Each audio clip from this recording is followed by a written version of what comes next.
तो भाई साहब 2026 का हमारे पास 2 अप्रैल के जो मेमोरी बेस्ड केमिस्ट्री के क्वेश्चंस आ गए हैं, उसमें से जितने भी क्वेश्चन मेरे को मिले हैं मैं सबको यहाँ पे सॉल्व कराने वाला हूँ, ठीक है ना।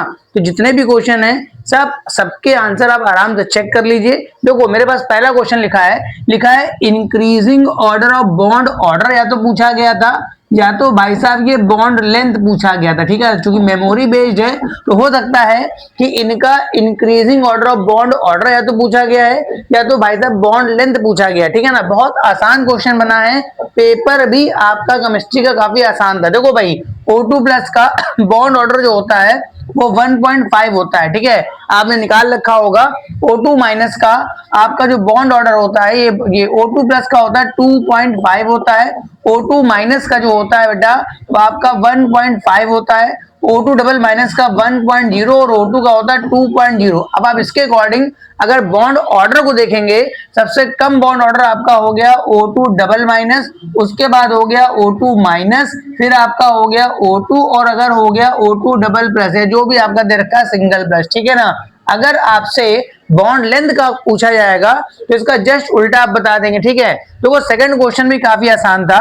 लिखा था 27 डिग्री सेल्सियस पर आपका जो रेट कांस्टेंट है वो इतना था, तो बताना था किस टेम्परेचर पर रेट कांस्टेंट ये हो जाएगा अगर एनर्जी ऑफ एक्टिवेशन जो है 60 किलो जूल पर मोल है। तो आपको फॉर्मूला पता होगा log K2 upon K1 is equal to होता है ये अपॉन 2.303 R, ये होता है 1 upon T1 minus 1 upon T2, ठीक है। यहां पर लगाई मैंने लॉग K2 की वैल्यू मैंने ये लगाई 4.5 10 टू पावर माइनस 3, K1 लगाया मैंने 1.5 10 टू पावर माइनस 3 और ये को लगाना है मेरे को जूल में, है ना। तो 60 इंटू 10 टू पावर 3 जूल हो गया, तो ये हो गया 2.303 और यहाँ पर R की वैल्यू 8.314 जूल के लगाऊंगा 1 अपॉन T1। देखो T1 27 डिग्री सेल्सियस है, केल्विन में आपका हो जाएगा 300 माइनस का 1 अपॉन हो जाएगा T2। इसको अब जब सॉल्व करेंगे, मैंने सॉल्व करा था, ये तो कट के फिलहाल log 3 बन जाएगा। जब आप सॉल्व करेंगे तो लगभग 41 पॉइंट के आसपास आपका आंसर आएगा। फटाफट इसको आप बना लीजिए, नोट कर लीजिए, अगला क्वेश्चन आने वाला है। अब देखो मेरे पास एक साथ यहाँ पर 3 क्वेश्चन आ गए हैं। देखो पहला क्वेश्चन पूछा गया है correct order of rate of reaction. देखो ये बेंजीन डाइजोनियम क्लोराइड है और ये सारे मॉलिक्यूल एनिलीन और उसके डेरिवेटिव हैं, ठीक है। पक्का ये कपलिंग रिएक्शन होने वाली है और कपलिंग रिएक्शन एनिलीन के पैरा पोजीशन पे होती है, ठीक है ना। तो पैरा पोजीशन पे जितनी ज्यादा इलेक्ट्रॉन डेंसिटी बेटा होगी बेटा उतना ही रेट फास्ट होगा, ठीक है। क्योंकि ये जो होता है ये इलेक्ट्रोफाइल होता है, जहां पर इलेक्ट्रॉन डेंसिटी ज्यादा होगी वहां अटैक फास्ट होगा। देखो एनिलीन में तो इलेक्ट्रॉन डेंसिटी आराम से आ जाएगी, मगर यहां पर दोनों मेथिल लग गए तो SIR इफेक्ट लग जाएगा और मेथिल यहां पे लगा है, इसकी वजह से ये इलेक्ट्रॉन कुछ कम दे पाएगा, तो यहाँ इलेक्ट्रॉन डेंसिटी कम पहुंचेगी। देखो यहाँ तो और गजब हो गया, यहाँ तो दो मेथिल लग गए और यहाँ पर भी मेथिल लग गए, तो SIR इफेक्ट तगड़ा लग रहा है। तो माइनस चार्ज यहाँ पर और कम होगा। सबसे स्लो रेट जो होगा वो C का होगा, C से थोड़ा फास्ट आपका B का होगा और B से फास्ट आपका A। जिन बच्चों ने ये आंसर टिक लगाया होगा उनका सही होगा। अब देखो मैंने कहा था NCERT आप जरूर पढ़ के जाएं, क्योंकि डायरेक्ट क्वेश्चन आपके NCERT से भी बनते हैं। तो विटामिन की जो टेबल नहीं पढ़ के गया होगा उसका ये क्वेश्चन छूट गया। देखो विटामिन C एस्कॉर्बिक एसिड होता है, विटामिन B1 थायमीन होता है, आपका विटामिन जो B2 होता है राइबोफ्लेविन और B6 आपका ये है, ठीक है। तो ये आपका आंसर होगा, ठीक है। ये देखो कितना आसान क्वेश्चन आ गया भाई। इस शिफ्ट का आपका जो कट ऑफ काफी हाई जाने वाला है। देखो केमिस्ट्री का तो जाएगा। देखो इनको हमें इंक्रीजिंग ऑर्डर ऑफ प्रायोरिटी लिखना है। सबसे पहले तो एमाइड आ जाएगा, ठीक है। एमाइड के बाद आपका CN नाइट्राइल आ जाएगा, नाइट्राइल के बाद आपका एल्डिहाइड आ जाएगा, एल्डिहाइड के बाद आपका कीटोन, कीटोन के बाद आपका एमीन और फिर कहीं एमीन के बाद आपका एल्काइन ग्रुप आ जाएगा। तो जिन बच्चों ने ये ऑर्डर प्रेफर किया होगा उनका भाई साहब बिल्कुल आंसर करेक्ट आ गया होगा। इनको नोट कर लीजिए आप।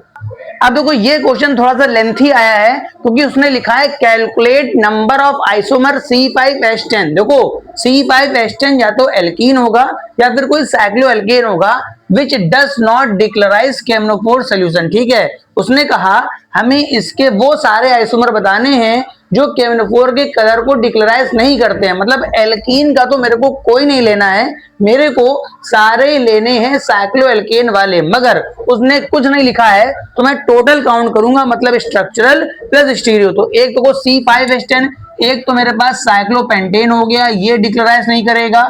दूसरा साइक्लोब्यूटेन में मैंने मेथिल लगा दिया, 5 कार्बन हो गए, ये नहीं करेगा। साइक्लोप्रोपेन में 2 मेथिल मैंने यहां लगा दिए, इस तरह से देखो ये हो गया 5 कार्बन। और मैंने क्या करा, साइक्लोप्रोपेन पे एक एथिल लगा दिया, एक ये हो गया, ठीक है, 4 तो ये हो गए।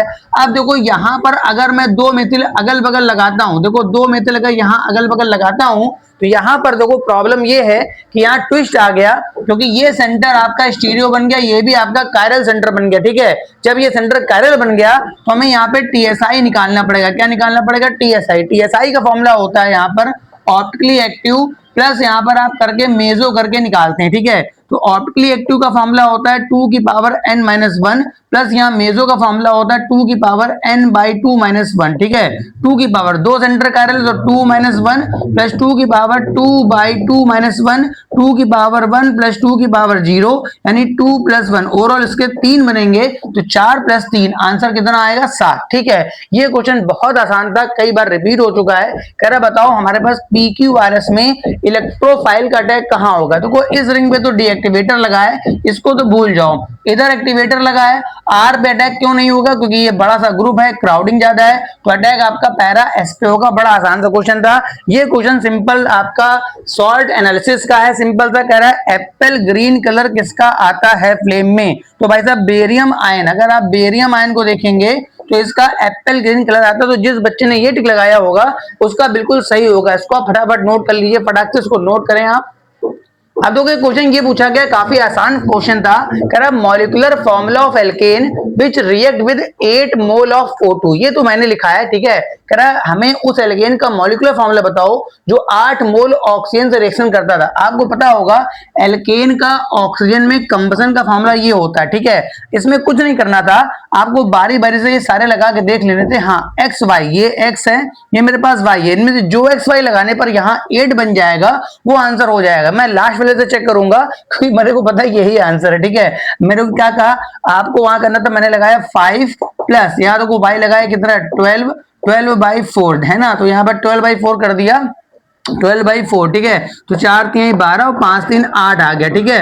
मतलब आपका जो फॉर्मूला होगा वो C5H12, ठीक है। अगर आपको ये सेशन पसंद आया हो तो अगले सेशन के लिए आप चैनल को सब्सक्राइब कर दें और कम से कम वीडियो को लाइक कर दो। Thank you for watching.